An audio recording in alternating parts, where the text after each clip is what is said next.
am so happy and so pleased. I did the work that I was supposed to do today, and my new client said, excellent.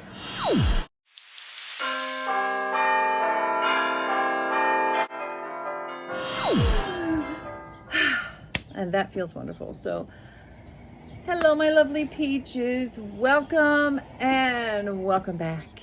And I am going to make a push and say, please subscribe.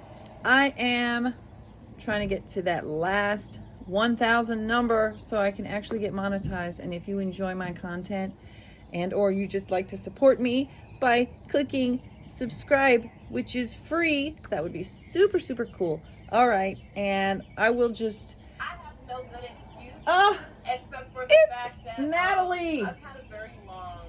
Okay, Natalie, Lawyer Chick, has just popped onto her live for today's update. This is my update for today, which is Tuesday, May 21st, 2024. It is Karen Reed trial day 15, half a day. Trial is over for the day. These are my thoughts. And so I'm going to also pop in and say that me believing Jenn McCabe apparently is a super unpopular opinion. It seems like I was just listening to Natalie Lawyer Chick, and I mean, I won't say that anybody's like, oh, she's an absolute liar, except for the people in the comments. But I do think that a lot of people think she's a liar. And I just want to acknowledge that in my video because I feel like it would be totally incomplete if I don't acknowledge that. Shit ton of comments on the streams today, and I feel like Defense Diaries podcast, Bob thinks she's guilty as fuck. I think I said that already. And a lot of she's guilty. That didn't even make sense. I meant that Jenn is lying because they think she's guilty of something. So I don't know. It just seems bizarre to me because it's like there's all these comments that are like, she's such a liar. She's sus as fuck. She's this, she's that. And it's like, so people believe that, what? Like who was at the house? Brian and Nicole Albert.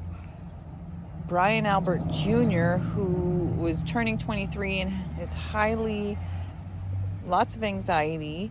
Then you had his two friends, two girls who did not look like Fight Club members. Then Colin Albert was there briefly. And then Jenn and Matt McCabe. And then Jenn and Matt McCabe are there. So at this birthday gathering with all these young people, they beat a man to death? Like, I just don't, is Jenn being as abso-fucking-lutely frustrating as a person can, not answering questions, not answering easy questions, making things go on and on and on when she could just basically say yes or no. And like Natalie was pointing out, the prosecution is supposed to come on redirect and clean things up. So if she would just answer yes, no, or whatever, and then to have the confidence that Prosecutor Lawley is going to come back on redirect and clean her answers up. And I feel like nobody coached her, nobody told her. Like another thing Natalie said, know your role. You're not over here supposed to be asking the lawyer questions. You're the witness. Answer the questions. That's it. And stop giving all this extra narrative stuff. So I just wanted to pop in and add that I absolutely agree with all that. And I think that she's not the best witness. But I still think she's telling the truth. So I think she's frustrated. I think she's pissed. I think she's annoyed. I think she's irritated. I think that she has literally no more patience. She is like, I am over this. Fuck this shit. Fuck you. Fuck Karen. Fuck everything about this. I want to go home. I want to forget about this shit. And like, that's the vibes I'm getting.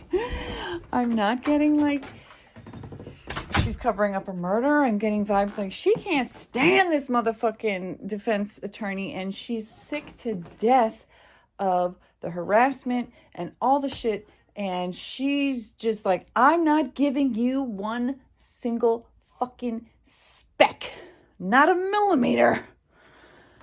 But again, lots more testimony and evidence to come.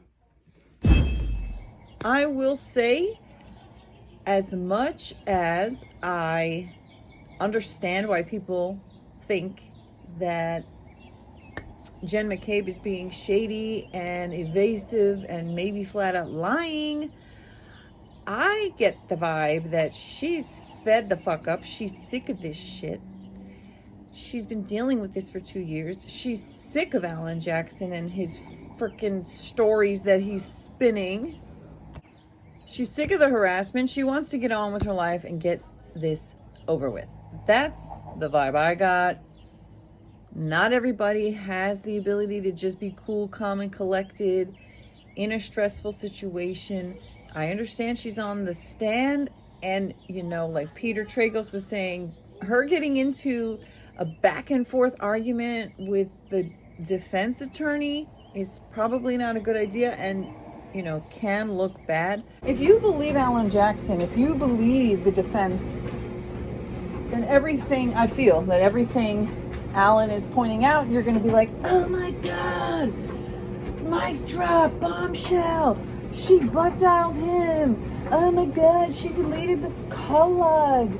Oh my God, she was listening and eavesdropping on Carrie's police interview and guiding the narrative and texting her husband and her sister and her brother-in-law about it, which happened to their friend on her brother and sister-in-law's, on her brother-in-law and sister's house that night they were there. And like, I would be texting and calling my sister like a momo. Oh, if this shit had happened to someone that we knew and cared about. So I don't know. What I'm really getting is like, the defense is a real slick lawyer, and he's well paid, and he's well trained, and he is zealously. Are you inside my laundry bag? Isn't it cute? Okay, so he's zealously advocating for his client, Karen Reed, to try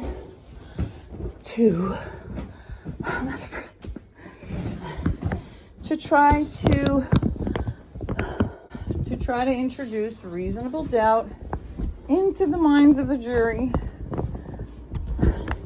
and without having to prove, well, Colin Albert and Brian Albert beat the man to death and dragged him out on the lawn. They don't have to prove that. They just have to create enough reasonable doubt in one juror's mind who's willing to go against everybody else, if that were to be the situation. Hey, so I am popping into my own video. I actually decided, whoops, my face is, okay, let me see if I can put this somewhere better. I'm totally pink right now. Totally pink. So I made a video earlier in the day. I had watched Jenn McCabe testify half while I was working. So it was kind of like half listening, and then I actually missed some portions. And I made a video saying, a lot of people are saying they think that she's a liar. They think she's dishonest. There were people saying things like, she's so evil, she's so unlikable. Why does Jenn hate Karen so much? And I'm thinking, like, if, let's just pretend, suspend for a moment into the belief that, let's say, Jenn actually is not covering up a murder for her family, but she actually is telling the truth, although it's in a convoluted, evasive way that, you know, and this whole, like, I won't give you a single speck without fighting you to the defense makes it feel like she is lying. And maybe I'm wrong. Maybe I'm off base. Maybe I need to learn how to think, because but this is what I was saying. Like, at first I was like, yeah, she's being shady. Yeah, she's being elusive. But I think ultimately the truth of the story is that Karen was acting, you know, hysterical and saying, like, what she said. So Yannetti was trying to, no, not Yannetti, it was Alan Jackson. He was doing the cross of her today and yesterday, and he's going to do it tomorrow. And he was trying to hammer home a lot of things, like there's a bunch of deleted calls from her to John, and she was saying that they were butt dials. And so what I was saying is that at first in the afternoon, I was like, she seems kind of iffy, but I'm also getting vibes like, why does she hate Karen so much? Probably because she thinks Karen's a murderer. And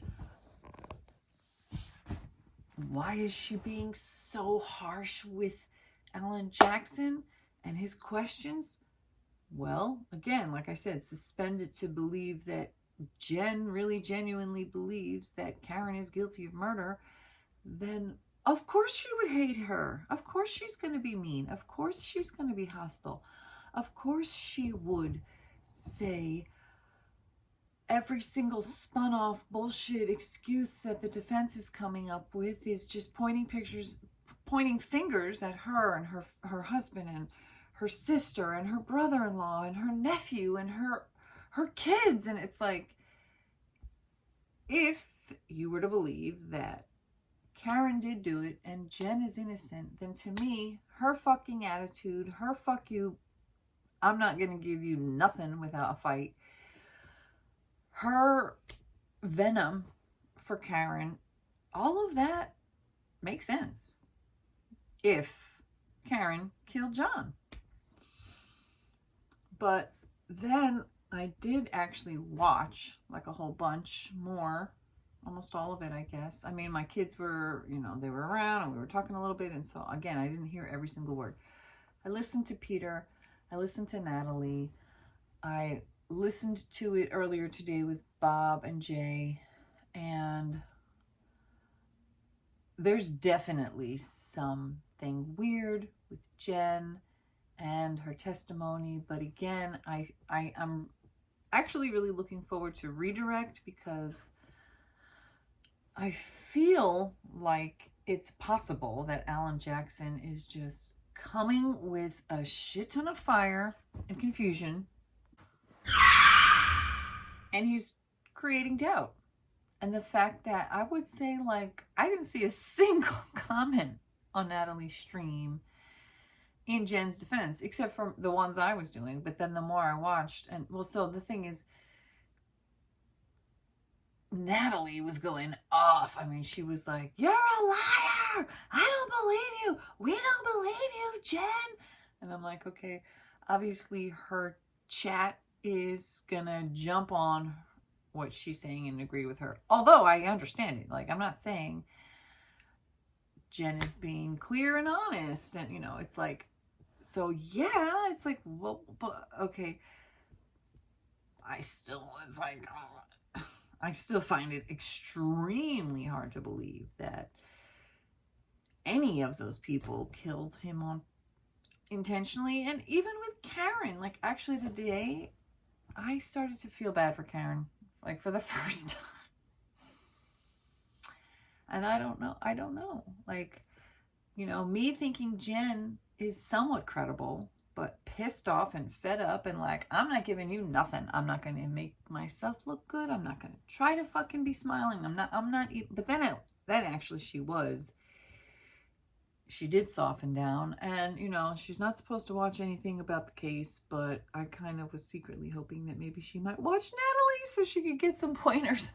Like, girl, just answer the question. Just answer the question. It's painful, but you know, if you want to come across credible, you've got to answer the questions, and then just let it lie where it will, or like, don't lie, you know. So did she lie? I mean, I would say she probably lied about a few things. I will acquiesce that that's probably true. Do I personally believe that those kind of lies or absolute lies add up to a conspiracy or collusion and covering up a murder and all that stuff?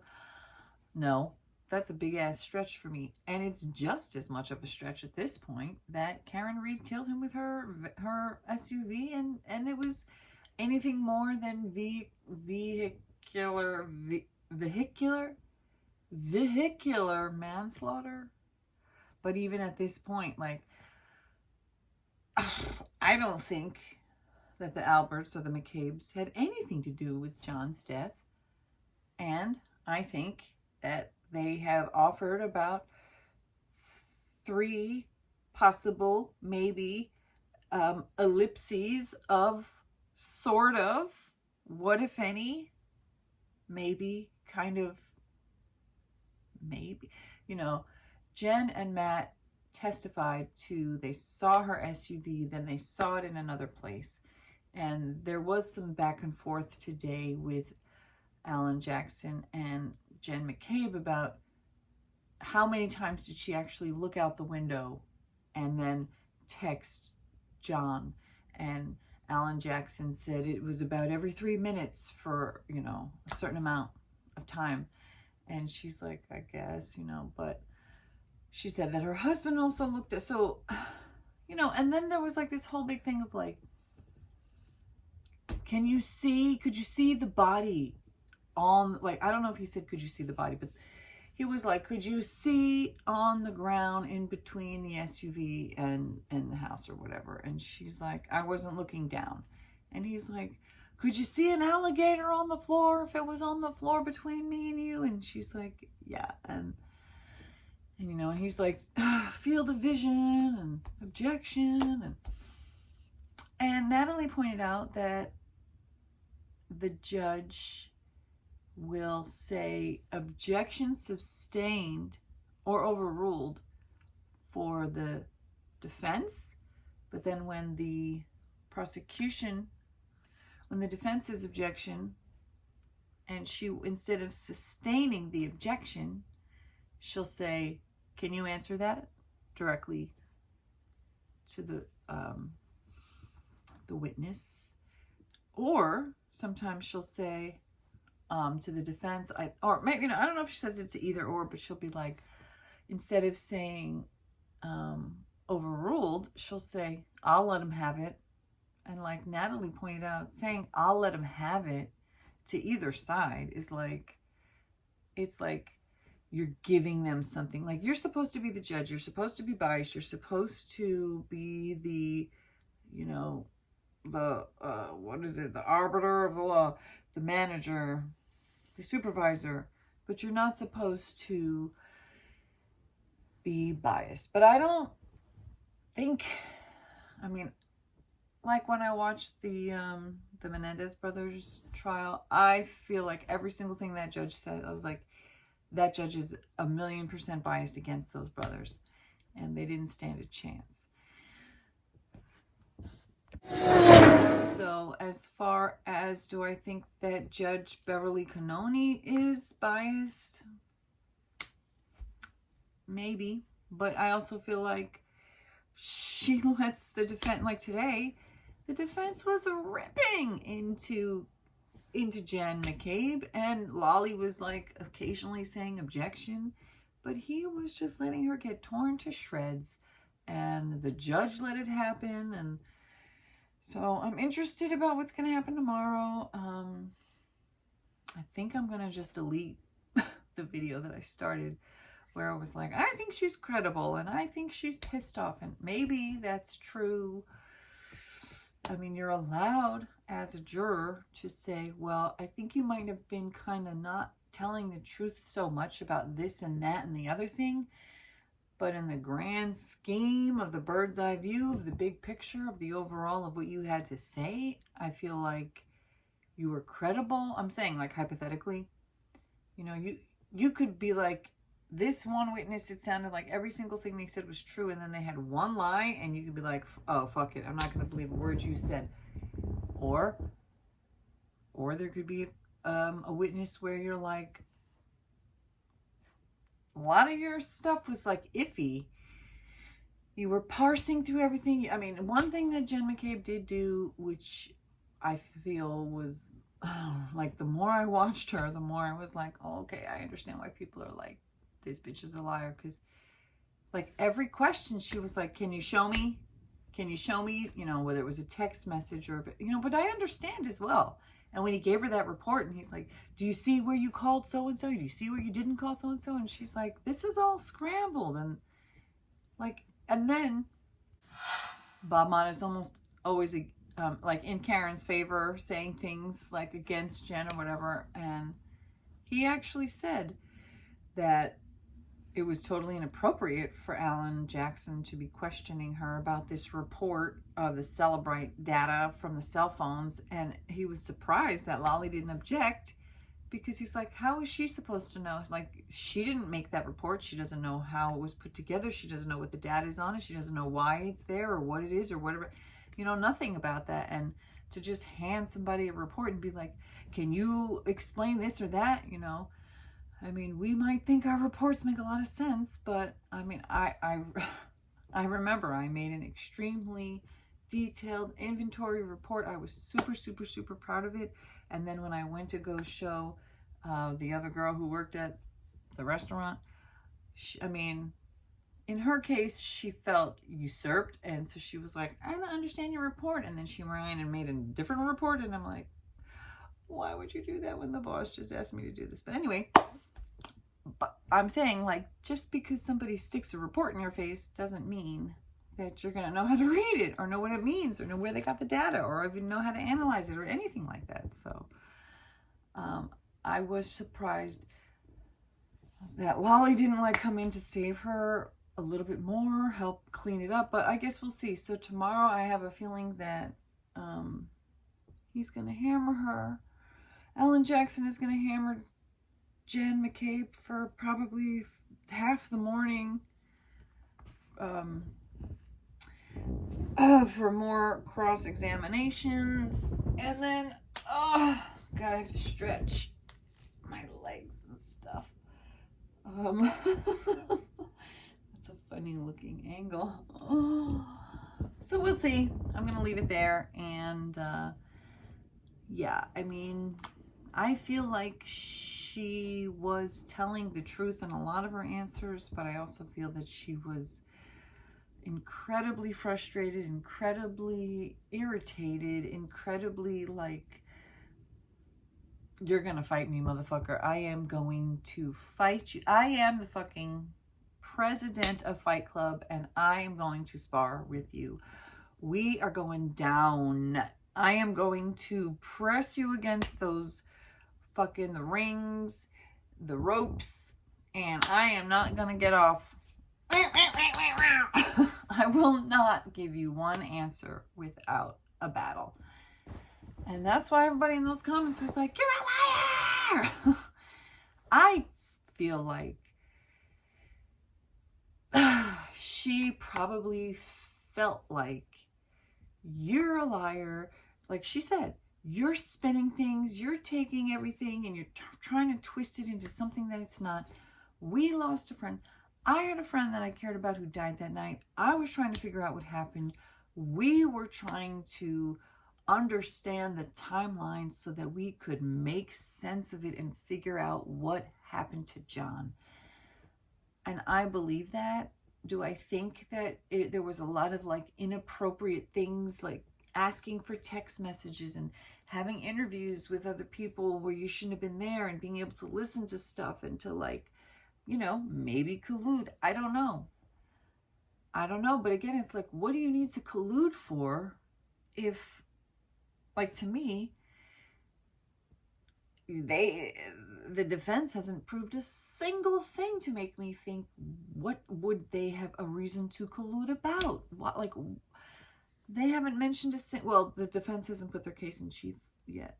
So that's why this process is so long. It takes forever. And, you know, maybe there's people who truly know every single detail about the case, although I don't know how you could know every single detail about a case, because when they do investigations, they usually keep a lot of that stuff from the public. So maybe you read articles, maybe, you know, you're somebody who's like obsessed with Turtle Boy's channel and he's said a bunch of stuff. I've avoided that. I haven't watched any of that.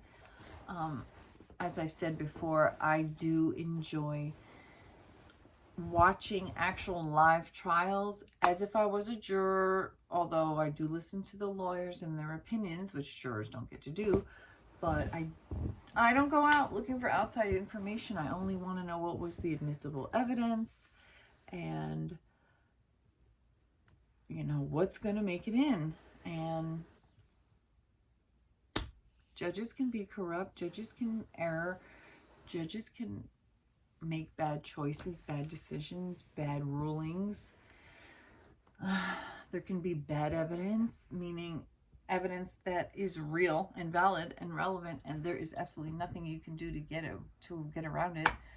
Like in the Murdaugh trial, that Snapchat video that showed him there, and then the Cellbrite information that showed him literally there, right there, like right there where the murders happened at that moment. It's like, even to this day, I'm like, I wanted to believe that he couldn't do that. Like, I wanted to believe that there was no way that he could have ever done that. Alec Murdaugh, that is, kill his wife and son. But it seemed like he did, you know. And, you know, like with Hannah Gutierrez Reed, I felt like, yeah, she absolutely, you know, didn't do what she should have done. But I also thought that there was a lot of other people above her who didn't do what they should have done. And that they should have been held responsible. And who knows, maybe Alec Baldwin will.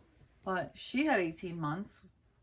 And, you know, when I heard about how she behaved and shit and talked on her jailhouse calls, I was like, oh, well, that's what you get, I guess, if you're gonna be a motherfucker. And then, now here we are with Karen Reed. I am still waiting and hopeful for Wendy Adelson to get arrested. I have not forgotten about that. I do have a 45-minute clip of her police interview, the second chunk, meaning I have like a half an hour video, the first half an hour chunk, where I like talked about it or read it out like a transcript. So this video, what I wanted to do was to transcribe that video so you could see everything that's being said and then use that to read as a script or whatever, or to just react to it. I don't know. But now I have new clients, I have new work to do, and I'm also into the Karen Reed trial, which is like active and it's happening now. And Wendy still is not arrested. And every single day that bitch gets away with murder, she's gotten away with murder for 10 whole fucking years. And every single day, those boys are being raised by the murderer of their father, who has gotten away with that murder. And that breaks my heart. But in the meantime, I'm learning about Karen Reed. Did she do it? And every day the question marks grow and the clarity becomes ever more elusive, just like Jenn's answers.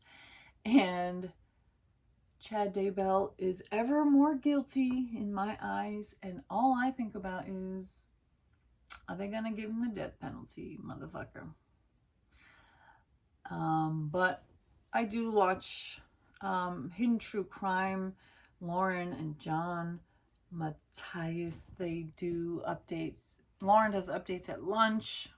I love it when her husband John is on there. He's a forensic psychologist. She is like an anchor and a reporter. They're an amazing, intelligent team. And so I do watch some of their stuff as well, following the Chad Daybell. And she had some 3-part interview with Heather Daybell, who is Chad Daybell's sister-in-law, who sussed out that he was an evil motherfucker many, many years ago. So I watched part 1. It is heavy. It is heavy. The Chad Daybell, Lori Vallow stuff is, it is heavy on the soul. And it's really, really, really, really hard. And it really, the John O'Keefe, today they showed a clip of a video. They showed it the other day too. It was a video clip of them coming out of the bar, and there's like this big white flag that's blocking most of the video. But then there's a shot of John from the back with his baseball cap, and then he turns around and you can see him. You can see he's got the glass that Karen Reed had brought into the bar, into the Waterfall Bar and Grill. And it was like, it's just so haunting for that moment to see him alive. And he just looks so tall and strong and handsome. And he just sounds like such a lovely person. And God, it's so eerie to see that. And then there was this phone call. So there was the 911 call that Jenn McCabe called. And so from what the chat said, there was this audio that they played, and you could hear Jenn and the windshield wipers, which sounded like a very eerie heartbeat. And then you could hear the most heartbreaking Karen Reed in the back screaming and screaming and screaming in heartbreak and anguish about John. And it was like so eerie. And the chat was saying that Karen had called John's cell phone and then found him in the snow and was screaming. So it was like his cell phone was picking up the audio of her screaming over his dead body, literally, and some of Jenn on the 911 call. And then supposedly there was something about her calling her sister saying, don't come outside. But I didn't hear that part. I saw somebody wrote in the comment, but what I listened to the audio of that call like twice. It sounded super eerie, and it was really, really sad with Karen screaming and the eerie sound of the windshield wiper. Oh, I'm getting so tired. Oh, Lord. That is my cue to go to sleep. So anyway, we'll see tomorrow. And thank you for listening. And I will see you in the next one. Bye-bye. Oh, and don't forget to subscribe. Okay, on the way out. Click like, click subscribe, and share my video if you know anybody who's interested in the Karen Reed trial, or if you think they would be. Okay, see you later. Bye. Maybe I'll, add a little like...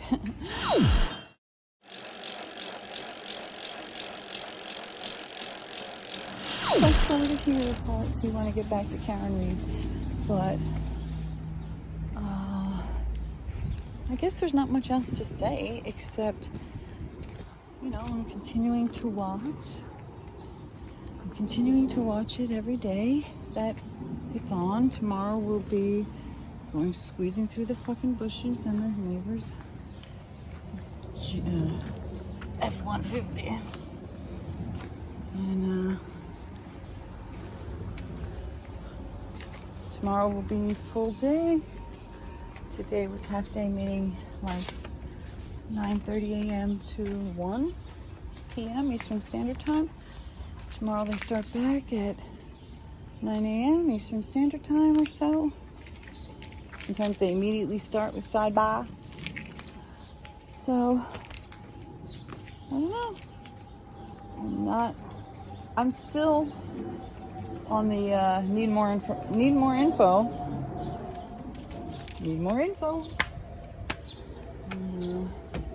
It is intriguing, though. It is sad and tragic. And unclear. Super, super unclear. And I feel the worst for his niece and nephew, kids. You know, the kids he was raising, because they lost their parents. They became orphaned. And then John O'Keefe was raising them. Sounds like they lost an amazing man. And so justice for John O'Keefe, regardless of who done it. Don't know yet. And I don't even have anything to do but continue getting more info. See you in the next one. Bye.